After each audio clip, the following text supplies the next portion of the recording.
Hey, what is up, fellow critics? Yes, we have another review and reaction for you guys. Today we're going to be doing Unbelievable episode 7. Now, last episode was crazy. We had Marie, she got kicked out of her home because she was doing drugs and drinking, so they kicked her out. Duvall and Rasmussen finally got a big lead on the person, and this thing almost went awry when they found out this guy has a brother, and they thought he was the brother, and they were trying to put cameras on the door or around the house. And come to find out the guy was still in the house while it happened, and wow, it's crazy. So guys, I'm ready for this episode. We have 2 episodes left, and I'm sure it's about to get crazy. Last episode was, pretty intense, so let's check it out, guys. Before we start, make sure you please like, share, and subscribe to Cinema Critics. Let's go ahead and start this episode up. What the fuck? I'm telling you, it was crazy. We knocked, to make What a great way to start the episode. I'm sorry, why Duvall look so out of place with those clothes on? You always see her with like a, like a pantsuit on and stuff like that, and you see her in like regular clothes. You're like, I don't like the way you look. You look out of place wearing that. Don't we need Christopher's DNA now too? No, remember YSTRs are identical for all males yeah, of one that's family, right. so for this test, their DNA is the same. Oh, that's right. I completely forgot about that. Since you got the brother, their DNA is similar, so you'll be able to see, that person's in the family. That is right. It's funny that they explained that earlier. Quick thing. I wonder. I obviously haven't seen this yet. I wonder if she has to go to see like a therapist. I wonder if she's going to say that she was really raped. Like, she knows she can talk here without being judged or, any of that. So I wonder if she's going to tell the therapist. Marie? Oh, look at this. The cast, man. The cast. It's so good. We just have to sit here for 50 minutes. Oh, wow. That's right. Damn, Marie. Defensive. Put that shield up. What would you need DMV You need for? a license to buy a gun. Well, you bought it. Oh, wait. That could be true. Like, because they said there were some... attacks where he said he had a gun, but they never seen a gun. So I wonder if that fits in the timeline when they said they seen a gun, to the point where some of the victims said he said that he had a gun, but they never actually seen it. Okay. Yeah, the work's important. But if you let it be the most important thing in your life, you're gonna find yourself in trouble. Yeah. Ain't gonna have no one to go home to. Paramedics patched her up. See her hand shaking? Look at that acting. Annie left her with permanent brain damage. Damn, that's messed up. She blames herself for the whole thing. These actors are really, really good. Really good job getting all the actors. And it's funny, I was like, where did I seen her from? Actually, I remember her from Walking Dead.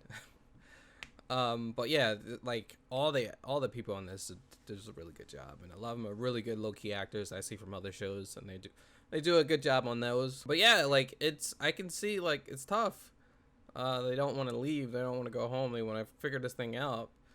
But you have to juggle. It's a juggling act, and what's gonna happen is, if that's always gonna happen, she's gonna get some resentment at home, especially with her 2 kids, because her husband is also a cop, so they're not really home. Like, they work opposite shifts, but if she's staying late all night, and I think her husband works overnight, so you're gonna have your kids grow up with mostly a nanny. For the movies, doesn't feel like there's anything out right now.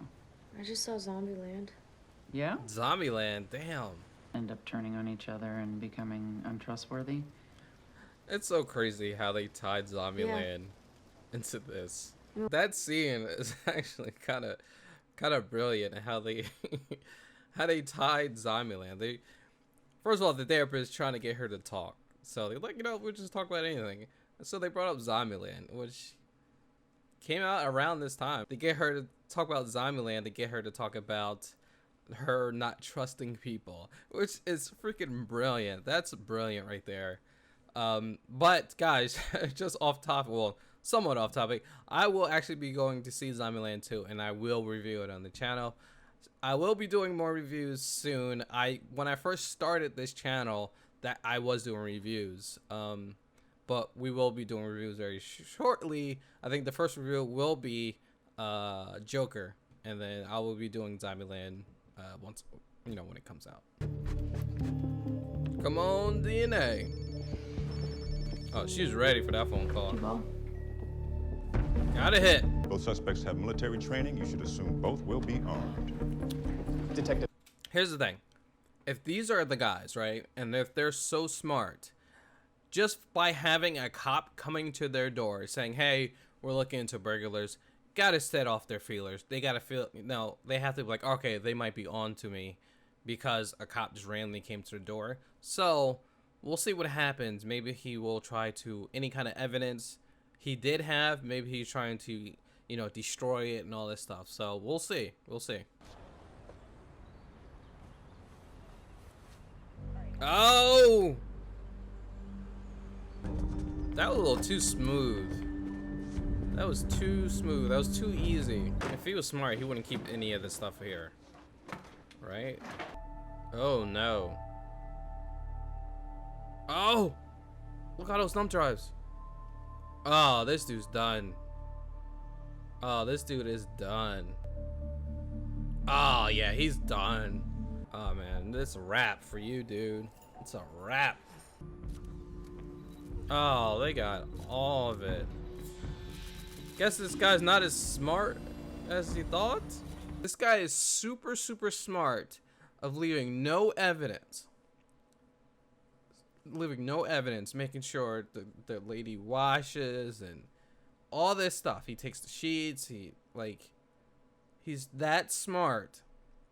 But then when it comes to when it's over, you have all this stuff just laying in your room. If you're doing this stuff and a cop comes to your house asking for, talking about, you know, break-ins, you would be like, oh man, they might be on to me. Let me go ahead and destroy the evidence. No, it was just chilling all over the room. So maybe this guy isn't all that smart. Maybe he just learned from that book. Oh man, this guy's so dumb. No one makes up something like that unless there's an element of truth to it. Maybe, I think she opened up. Was he building a bomb? was he gonna blow someplace up? Damn. Fist bump. Alright, don't trip now. One thing I would like to learn with detectives is like, how can they, like, once they finish the case, they find the guy or they don't, like, how can they, like, all right, all that emotion, all right, now put that aside and let's go on the next one, and then build up all this emotion. Like, that's gotta be so taxing to them, you know, to build up all this emotion, get so invested, you know, on this case. And then like, all right, well, all right, on to the next one, you know, especially with like, with things like this, you know, especially with that and children. It's gotta be tough. Damn, see? I was just saying that. Put all the photos McCarthy took of his victims into a file for you. Not easy to look at. They're gonna find like all these other girls that they didn't know about. And that maybe that's how they're gonna come up with Marie. Oh, There's one more. Oh, here it is. Oh, they took likes. Oh, what? This dude. What? Wow. Wow, I can't believe he did that. Whoa. Wow. Okay, that was the episode. Ooh, very emotional. Very good episode. Episodes pretty much starts up right at the end of the last episode. They come back from the, you know, from the sting. They're like, whoa, what the hell just happened? and like, oh, that was his brother, and who was out following, you know, like all this crap. They find out that they're following the brother, and Chris was actually in the house still, and they almost completely screwed up, but Rasmussen came up with a nice story to protect them from getting sold out. But this guy, like, come on. If you're this guy and you're super smart, and a cop rolls up to your house like, hey, we're looking in some burglars, you're like, oh, okay, all right, whatever. Okay, we'll get to that later. They realize it's two different people they're working with, and they got the brothers, Curtis, I think it was his name. They got Curtis's DNA, but since they have his DNA, they have familiars of his brother's DNA. So if you're in the same family, all your DNA is very similar to the others. They're gonna run his brother's DNA and see if that matches. Then they know it's either one or the other. It has to be one of the brothers, right? So they send the DNA, right? While that's happening, Marie has to go see her therapist, right? So she goes to see her therapist, and she's like, she doesn't want to be there, obviously. You know, the therapist played by a really good actress. I don't know her name. I have to look it up, but acting is really good in this show. Really good cast, okay? So she's seeing the therapist. She doesn't want to be there. She's like, hey, how long got to be here for? All right, I'm just going to sit and chill and not talk, you know? So the therapist is trying to find a way to get her to talk, you know, trying to get her to open up. So she does a really cool way, and she's like, hey, all right, well, we can just talk about whatever, you know. Seen any movies? I seen Zombieland. That just came out in the theaters, you know. So Zombieland is a good movie, actually. So really cool way that they got the therapist, or whoever wrote this did a really good job. Got her to talk about how, you know, how untrustworthy she find people in by talking about Zombieland. It's just crazy how she got from Zombieland to getting her to admit that she, you know, having trust issues with people, which is crazy. Rasmussen sees Duvall. She's staying late at the job, and she goes to her like, hey, you know, it's good to, you know, be completely involved in the case, but you gotta know when to go home. You know, you got your kids, you know. So they have a really good scene about them talking about that, and how Duvall, she was in a domestic case, and the girl was sent to the hospital, and then she was sent home, and then the guy got arrested, and she was gonna go check up on her, but she, you know, her fellow officers got her to go drinking instead. And what happened? The guy actually came home, he made bail, and ended up killing her. So it really affected her. So she's like, hey, you know, if I get a hunch, you know, if I get that feeling, I'm gonna be on this case. I'm not gonna let that happen again. So guess what, guys? The DNA came back. Yes, the DNA came back. So they're like, all right, cool. We can go and check on the house. We can go do a full search warrant on the house. So they go to it, knock on the door. You know, this guy's former military, right? Both of them are. So they think, all right, we gotta be careful, because this dude, he definitely has a gun, you know, so he might come shooting at us. You know, he's military trained, so we gotta be careful. Boom, they knock on the door. He just opens the door, and they grab him up, and you know, they check.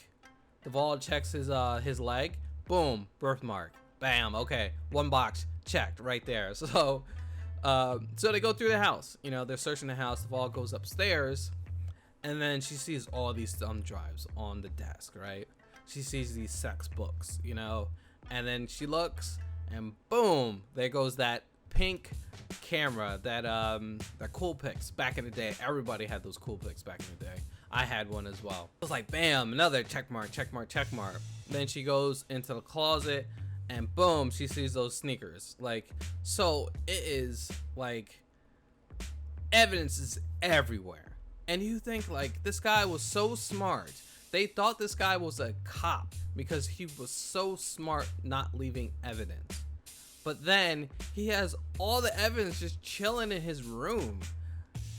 Like, most likely, I'm thinking most likely this guy got that book, or some kind of information shared to him, you know, to be like, all right, well, I have to be this smart. I can't leave any forensic, you know, I can't leave any stuff like that, you know. I guess from watching Mindhunter, that these guys want to be close to all that. You know, they want to be close to all the souvenirs. They want to be close to all that so they can relive it. So maybe that was it. He just wanted to be close to all his trophies so he can relive that night over and over again. But still, come on. That guy's dumb.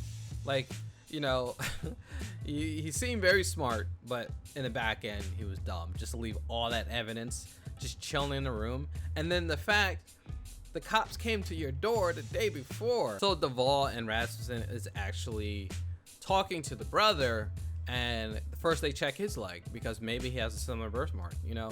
So they check his leg, and he's like, oh, you must be looking for my brother. What did he do?